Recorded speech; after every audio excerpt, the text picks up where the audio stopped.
Size görüm Nihat, nə yaza bilərsən birincini? Mən burada information sözü salim mənsimdir. Aferin. Cəmlənməz və olan sonuna əlavə olunmaz. Aha, ay sağ ol. Və takif xəbər işlənməlidir. Bəli, esi sildim. Bəli, xəbərimiz nə olmalıydı? Is. Aferin. Ona görə A variantımız getdi. B variantını izah ver görüm. Mən B variantını saxlayırıq. Çünki B variantında salim mənsimlərin demişdik ki, cəmlə əskab etməli və xəbər həmişə təkdə olur, həm orada is olmalıdır. C variantına baxırıq. C-dəki problemimiz nədir qız? Mən burada C variantı isə salim mənsimdə qarşısına ən artıq işlənir. Aferin, qəşəng. Sonra Sonra D variantında isə D variantında burada mən information demişdik ki, əlavə olunmur, amma burada D variantında olunur. Sonra E variantındakı problem. E variantında isə demişdik ki, sayılmayanda deyənə iz işləməli, amma burada ar işlənir. Aferin Nihat, aferin. Sonra Ona görə də B var. bəli. Keçirik ikinci izahına, buyur. İkincidə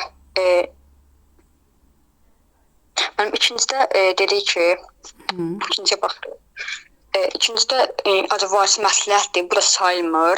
Sayıl məsləhətləri saymaq üçün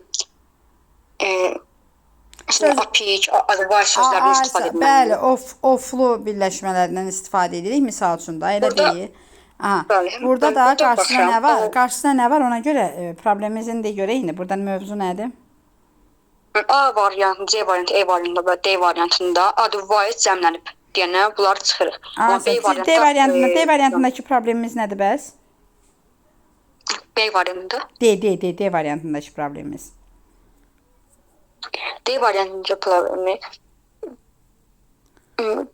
advice sözündə. Advice.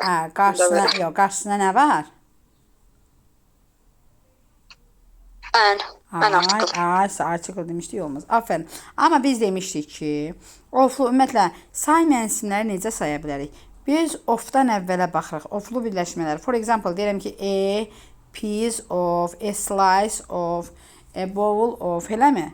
Amma bizim burada biz baxmırıq da, burada sayılandı, oflu birləşmələrdə ümumiyyətlə burada sayılır, sayılmır, bu hissə yox. Əsas odur ki, yəni söz önündən əvvələ baxırıq. Aha, aferin. Sonra üçüncü testə baxırıq, Nihat.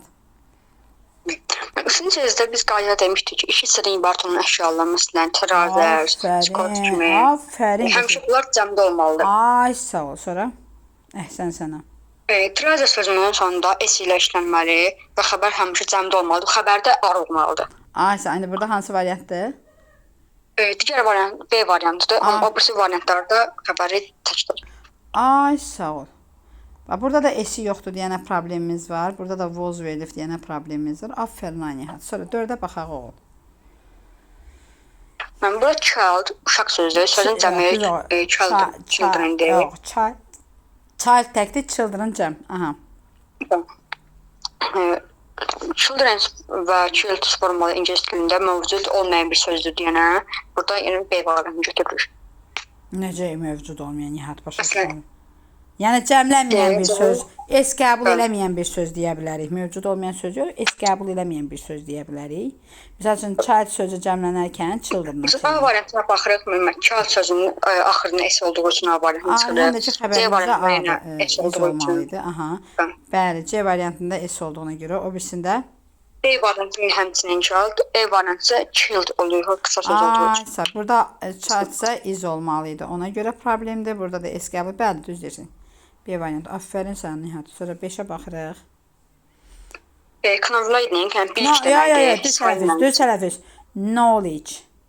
This knowledge. His knowledge. Aha. Bilik deməkdir. Burada sayılmayan simdir. Ay, sağ ol.